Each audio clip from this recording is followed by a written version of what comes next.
এবার ভগবান কৃষ্ণ নিজে তাকে সাজিয়ে দিলেন,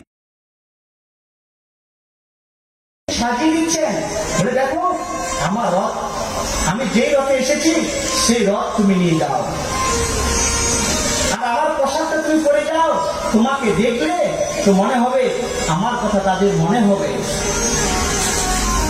এইভাবে উদ্ধবকে সাজিয়ে দিচ্ছে সুন্দর করে। আর উদ্ধবের একটু অহংকার ছিল, গৌরব ছিল। কেন? উদ্ধব মনে মনে ভাবতেন আমি বৃহস্পতির শিষ্য, আমি জ্ঞান ভক্ত, আর কৃষ্ণ যেই পোশাক পরে আমিও সেই পোশাকটা ধারণ করি, কৃষ্ণ যেই বিছানায় শয়ন করে আমিও সেই বিছানাতে শয়ন করি, তাই আমি সবচেয়ে কৃষ্ণের বড় ভক্ত। এটা একটা উদ্ধবের অহংকার ছিল। কিন্তু ব্রজে গিয়ে একটু উদ্ধবকে একটু গর্বটা, এটা একটু গর্ব হওয়া স্বাভাবিক, তাই তার গর্বটা তো একটু শূন্য করতে হবে, আর উদ্ধবকে ব্রজে পাঠানোর দরকার। তাই উদ্ধবকে সাজিয়ে দিলেন, সাজিয়ে দিয়ে উদ্ধবকে বলে দিলেন কোন সময় যাবে, কোন রাস্তা দিয়ে তুমি যাবে। বলছেন যখন তুমি মথুরা থেকে বের হবে কিছুটা দূর গিয়ে যমুনা রাস্তা দিয়ে কিছুটা দূর যাবে, গিয়ে সেখানে একটি গ্রাম পড়বে, ওই গ্রামে, ওটা ব্রাহ্মণদের গ্রাম, ওই গ্রামে আমরা ভিক্ষা করে গোচারণকালে আমরা ভিক্ষা করে সেখানে ভোজন করেছিলাম, ওইখানে প্রণাম করবে, প্রণাম করে তারপর সোজা দক্ষিণ দিকে চলে যাবে নন্দীশ্বর পর্বতের কাছে। ওই নন্দীশ্বর পর্বতে সেখানে আমরা সকালকে নিয়ে সেখানে গোচারণ করেছিলাম, আমি সেখানে আমার নাম করে সেখানে প্রণাম করবে। তাই আজ বলছেন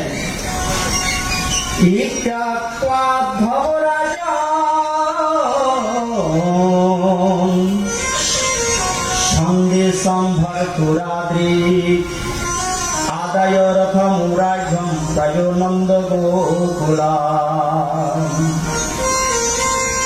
উদ্ধব মহারাজ তিনি ব্রজের দিকে যাত্রা করলেন। ব্রজের দিকে যাত্রা করতে যেতে যেতে তিনি নন্দীশ্বর পর্বতের কাছে চলে গেলেন। নন্দীশ্বর পর্বত মানে যেখানে নন্দ মহারাজের বাড়ি, তার কাছাকাছি তিনি চলে গেলেন। জিজ্ঞাসা করছেন ব্রজবাসীগণকে নন্দ মহারাজের বাড়ি কোথায়। কৃষ্ণ তো আগে বলে দিয়েছেন যুদ্ধ এই ব্রজবাসীগণ কিভাবে জীবন যাপন করছে জানো? কচ্ছপগণ যেমন যখন পুকুরে জল থাকে না, তারা কাদার তলে কোনো মতন করে জীবন ধারণ করে, এই কচ্ছপগণ ঠিক আছে ব্রজবাসীগণ তাদের চোখের জল শুকিয়ে গিয়েছে, আমার জন্য কান্না করতে করতে তারা কোনো মতন করে ওই কচ্ছপদের মতো তারা জীবন ধারণ করছে। তাই আর জিজ্ঞাসা করছে নন্দ মহারাজের বাড়ি কোথায়। সকলে বলছেন ওই যে একটা নদী দেখা যাচ্ছে, জল প্রবাহিত হচ্ছে, ওই সোজা চলে যাও, ওইটাই নন্দ মহারাজের বাড়ি। বলে এটা জল নয়, এটা নন্দ মহারাজ তাদের জলে, তাদের চোখের জলে একটা নদী হয়ে গিয়েছে, সেই রাস্তা দিয়ে চলে যাও, দেখবে তোমরা পেয়ে যাবে। তাই সেখানে গেলেন, যেতে নন্দ বাবার কাছে গিয়ে উপস্থিত হলেন। নন্দ বাবার কাছে গিয়ে উপস্থিত হলেন, নন্দ বাবার কাছে উপস্থিত হয়ে বাস নন্দ বাবাকে প্রণাম করলেন কৃষ্ণের নাম করে। এবার জিজ্ঞাসা করছেন নন্দ বাবা, ওপি স্মরতি ন কৃষ্ণ মাতরম সুধীরম সখীম গোপালম ব্রজম চ চাত্মানম গাবো বৃন্দাবন গিরি। আচ্ছা বলো তো, কৃষ্ণ কি কখনো আমাদের কথা মনে পড়ে? কৃষ্ণ কি কখনো আমাদের কথা বলে তোমাদের সামনে? কৃষ্ণ ভাবে নন্দ মহারাজ বলছেন,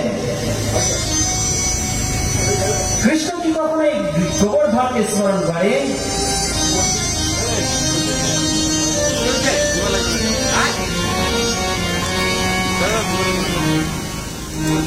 আর যদি আমাদের কথা তিনি কখনো জিজ্ঞাসা করেন, তাহলে আমরা খবর পাই না কেন? আমরা তো খবর পাবো যে, আর আমি যেদিন ব্রজ থেকে চলে এসেছি, নন্দ মহারাজ গিয়েছিলেন কৃষ্ণের সাথে, সেদিন বলেছিল সমস্ত কাজ সমাপ্ত করে আমি যাব। তার কি এখনো কাজ শেষ হয়নি? জিজ্ঞাসা করছেন। জিজ্ঞাসা করতে করতে একদিকে দেখছেন নন্দরানী তিনি মূর্ছিত হয়ে পড়ে আছেন কৃষ্ণ বিরহে। নন্দ বাবাকে বলছেন, জ্ঞান দিচ্ছেন। উদ্ধব জ্ঞানী ছিলেন তো, উদ্ধব জানেন যে ব্রজে যাব, নন্দ বাবা যশোদা মাকে একটু জ্ঞানের কথা বলবো, তারা শান্ত হয়ে যাবে, আমি আবার তাড়াতাড়ি 2-3 ঘন্টার মধ্যে আবার আমি মথুরা দিয়ে চলে আসবো। তাদের মনে একটা ধারণা ছিল। তাই আজ নন্দ বাবাকে জ্ঞানের কথা বলছেন। উত্তম মহারাজ জ্ঞানী ভক্ত ছিলেন। বলছেন, হে পিতা, কেন দুঃখ করছে শুধু কৃষ্ণের জন্য? ন মাতা ন পিতা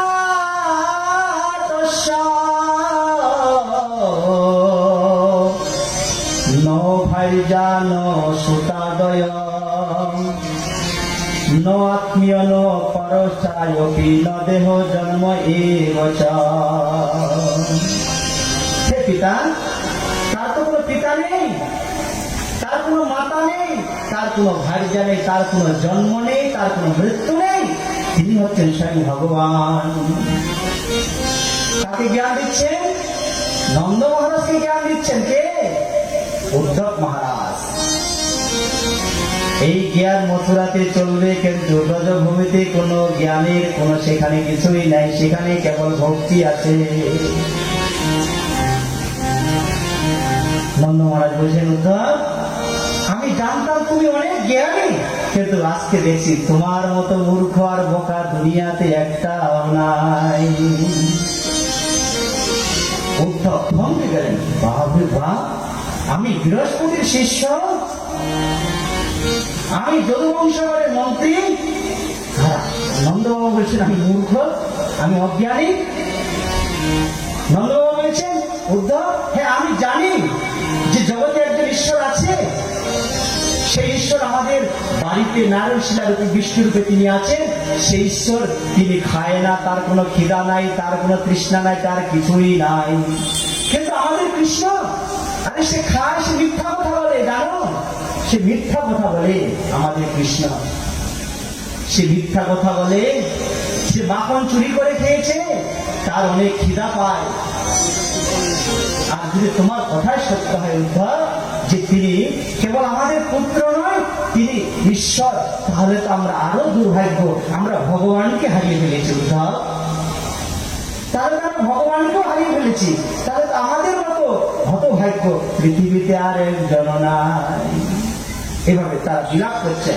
তাদের বিলাপ দেখে আজ উদ্ধব তিনি চকিত হয়ে গেলেন। বলছেন, বেরিয়ে হলো ব্রজভূমি। তিনি সেখান থেকে বেরিয়ে, তিনি আর সেখানে কোনো কথা বলতে পারলেন না। তিনি সেখান থেকে বেরিয়ে তিনি কি করলেন? তিনি একটু দূরে চলে গেলেন। ওইদিকে গোপিনীগণ সমস্ত তারা কৃষ্ণকে নিয়ে চর্চা করছে, রাধারানীকে নিয়ে ঘিরে। রাধারানী তিনি মূর্ছিত হয়ে বসে আছেন, আর রাধারানীকে সকলে সান্ত্বনা দিচ্ছেন সেখানটায়। তো উদ্ধব মনে মনে চিন্তা করলেন, আমি রাধারানীর পায়ে একটু হাত দিয়ে প্রণাম করব। তিনি দূর থেকে চিন্তা করছেন যে আমি রাধারানীর পায়ে হাত দিয়ে একটু প্রণাম করবো, এটা মনে মনে তিনি চিন্তা করছেন। রাধারানী কিন্তু দেখেনি উদ্ধবকে। রাধারানীর মাথাটা নিচে করে আছেন। তিনি কৃষ্ণ বিরহে তিনি বিরোহিনী তিনি হয়ে আছেন। তিনি কৃষ্ণকে তিনি উদ্ধবকে দেখেননি, তিনি মাথা নিচে করে আছেন। এমন সময় একটা ভ্রমর গুনগুন করছেন তার রাধারানীর সামনে। ওই ভ্রমরটা যখন গুনগুন করছেন, রাধারানী ভ্রমরটাকে লক্ষ্য করে বলছেন, দূর হয়ে যা, খবরদার আমার পায়ে হাত দিবি না। এদিকে উদ্ধব মহারাজ তিনি কিন্তু মনে মনে চিন্তা করেছেন, আমি রাধারানীর পায়ে হাত দিয়ে একটু প্রণাম করব। আর ওইদিকে ভ্রমরটা গুনগুন করছেন, আর রাধারানী তিনি ভাব দৃষ্টিতে ওই ভ্রমরটাকে লক্ষ্য করে বলেছেন, দূর হয়ে যা কপটের বন্ধু, তোমার মতো কপট পৃথিবীতে জগতে আর একজন নাই। তুমি কপটের বন্ধু কেন? তুমি একটা ফুলের মধ্যে গিয়ে বসো, ওই ফুলটার মধুটা যখন শেষ হয়ে যায় তখন তুমি আরেকটা ফুলের মধ্যে গিয়ে বসো। ঠিক তোমার বন্ধু ভ্রমরটাকে বলছেন, আর এই যে কৃষ্ণের বন্ধু এসেছেন উদ্ধব, তিনি ওই কথাগুলো, রাধারানীর কথাগুলো তিনি সব শুনছেন। উদ্ধব চকিত হইল, তার পরনের কাপড় বলছেন তুমি সেরকম পোশাক পরে এসেছো। ভ্রমরটাকে বলছেন, ভ্রমরটার গায়ের কালারটা নীল কালার, আর উদ্ধব সেই পোশাকটা পরে এসেছেন শ্রীরাম বৃন্দাবনে। আর ভাব দৃষ্টিতে রাধারানী এই কথা উদ্ধবকে বলছেন। এখানে ভ্রমর গীত বলে সেখানে রাধারানী বিলাপ করছেন, মধুপতি তব বন্ধু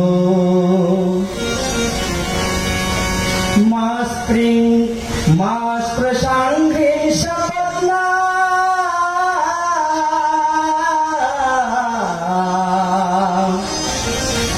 কুচ বিললিত মালা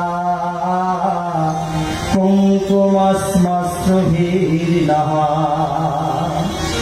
মধু কিতব বন্ধু, তুমি কপটের বন্ধু। ভ্রমরটাকে বলছেন মধু কিতব, মানে ভ্রমরটাকে বলছেন মধুর আহরণ যিনি করে তাকে মধু কিতব বলে। তুমি কপটের বন্ধু, মাস্পৃশাঙ্ঘ্রিং সপত্না, খবরদার আমার পায়ে তুমি হাত দেবে না। কুচো বিললিত মালা কুঙ্কুমস্মশ্রুভীর্ণঃ, তোমার সমস্ত্রগুলা ঠিক ওই নীলবর্ণ ভগবানের পোশাকের মতো, তার যে ইয়েগুলো আছে পালকগুলো ঠিক কৃষ্ণের পালকের মানে নীল বর্ণ, তাই তার কৃষ্ণের সাথে তোমার মিল আছে, খবরদার আমার পায়ে হাত দিবে না। বহুত মধুপতিস্তং মানিনীং সপ্রসাদম ইয়াদু সদশিবিরং ব্যাম যসদুতস্তমিদ্রি। যাও যাও, তুমি মধুপুরীতে যাও, তোমার সখা চলে গিয়েছে মধুপুরীতে, সেখানে গিয়ে তিনি এখন মধু পান করছেন, খবরদার আমার কাছে আসবে না। এইভাবে আজ ভাব দৃষ্টিতে শ্রীমতী রাধারানী ছিল যে আমার চেয়ে বড় ভক্ত মনে হয় পৃথিবীতে আর কেউ নাই। কিন্তু এখানে তো দেখছি তারা পাগলের মতো, কৃষ্ণ পাগলের মতো তার বলছে, তারা প্রলাপ করছে। তারা আমার গৌর হরি শ্রীমান চৈতন্য মহাপ্রভু তিনিও আজ ওই রাধার ভাবে ভাবিত হয়ে তিনিও আজকে ভ্রমর গীত বলে, হ্যাঁ, শিরাধিকার চেষ্টা যেন উদ্ধব দর্শনে, এই মতো প্রলাপ প্রভু করে রাত্রি দিনে। আজ উদ্ধব এটা দেখে তিনি চকিত হয়ে গেলেন। উদ্ধবের ইচ্ছা ছিল যে আমি ব্রজে যাব, ব্রজে গিয়ে আমি মাত্র 2-3 ঘন্টা থাকবো, তার বেশি থাকবো না। কিন্তু এই সমস্ত দেখে তার আর ব্রজ ছাড়ার ইচ্ছা হচ্ছে না। কয়দিন থাকলো? 10 মাস হয়ে যাচ্ছে, গিয়েছে মাত্র 1 দিনের জন্য, 10 মাস হয়ে যাচ্ছে, তিনি আর ব্রজ ছাড়তে যাচ্ছেন না। উদ্ধব ব্রজে যাবেন, ওই ব্রজবাসীগণকে তিনি মনে মনে চিন্তা করছেন, এদেরকে প্রণাম করবারও আমার যোগ্যতা নেই, এরা কৃষ্ণের জন্য, কৃষ্ণের এত বড় প্রেমিক ভক্ত। শুধু দূর থেকে আজ নন্দ মহারাজকে, ব্রজবাসীগণকে তিনি প্রণাম করছেন, বলছে না না, আমার ব্রজবাসীগণকে প্রণাম করবার যোগ্যতা নেই। তাহলে কাকে প্রণাম করছেন? বন্দে নন্দ ব্রজস্ত্রীণাম পাদরেণ মভীক্ষণাম ইয়াসাম হরে কথর গীতম পুনাতি ভুবনত্রয়ঃ। বলছে বন্দে নন্দ ব্রজস্ত্রীণাম পাদরেণু মভীক্ষণাম, আমি যদি তাদের পায়ে যদি একটা ধুলি পড়া হয়ে যদি আমি এই ব্রজে থাকতে পারি, কিংবা তাদের পায়ের ধুলা তিনি আজ বন্দনা করছেন। এই যাদের কথা শ্রবণ করলে পুনাতি ভুবনত্রয়ম, এই ব্রজবাসীগণের কথা শ্রবণ করলে ত্রিভুবন পবিত্র হয়ে যায়।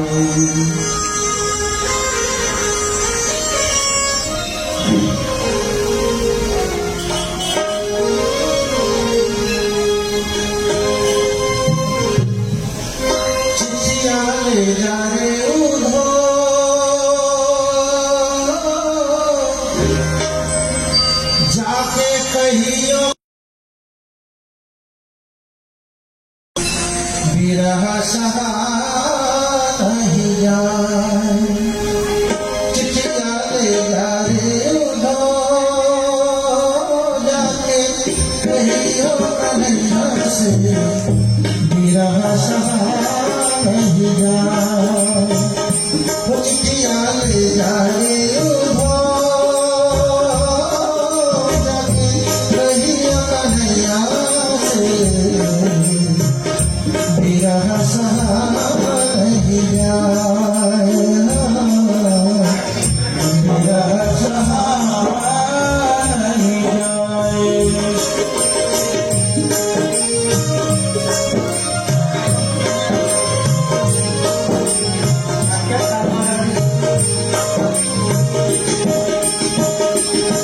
कैसी मेरी गोरी मेरी आँख देखा रूठे जो कन्हैया को फिर मुड़ के न देखा रूठे जो कन्हैया फिर मुड़ के न देखा कदम के डाले में खिलते नहीं है फूल वृंदावन की गलियों में उड़ते नहीं है धूल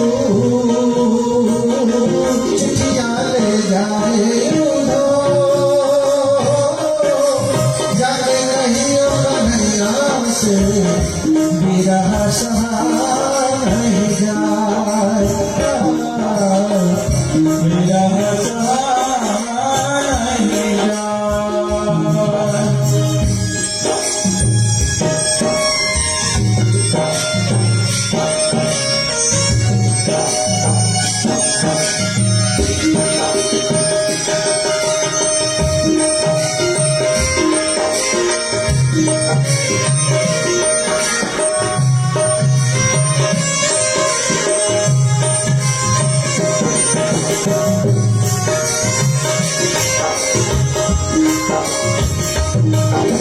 कोई चुराएगा आखन मोरा तेरे बिना लागे मोहन ये जीवन कोरा तेरे बिना लागे मोहन जीवन कोरा मोहन कोरेगा मेरी मट्टी की निकस रावण से जाने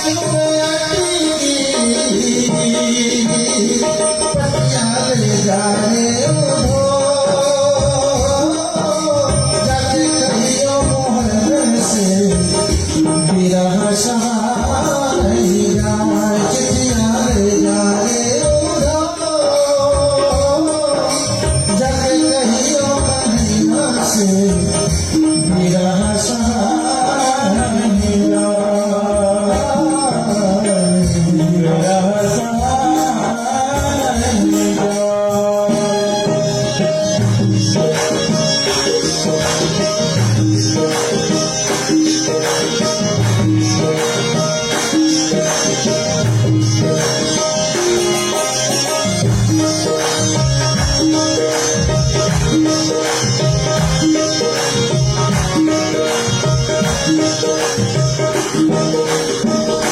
उधो जाके कहना अब हम कुछ न करेंगे रूठे जो कन्हैया तो फिर रूठ देना दे रूठे जो कन्हैया तो फिर रूठ देना देंगे उधो जाके कहना अब हम कुछ न करेंगे रूठे जो कन्हैया रूठ देना दे रूठे जो कन्हैया रूठ देना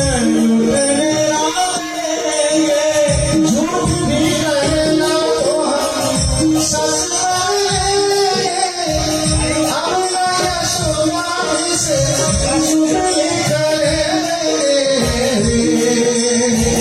वो पतिया ले जाए उधो जाके कहियो कन्हैया से विरह सहा नहीं जाए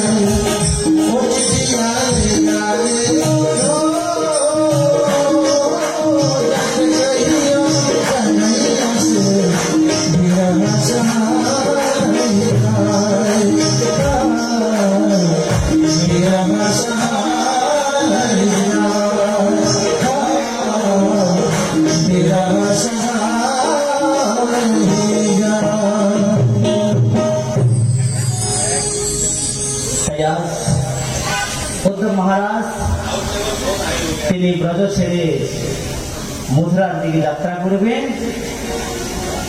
আর মনে মনে চিন্তা করছেন এই ব্রজবাসীগণে যদি একটি ধূলিকণার আমি বন্দনা করতে পারি তাহলে আমার জীবনটা ধন্য হয়ে যাবে। তাই তিনি নন্দ মহারাজকে, মা যশোদাকে, ব্রজবাসীগুলোকে তিনি প্রণাম করছেন না। কাকে প্রণাম করছেন? তাদের পায়ের যে ধুলা, তাদের পায়ের ধুলাকে তিনি আজ প্রণাম করছেন। বন্দে নন্দ ব্রজস্ত্রীনা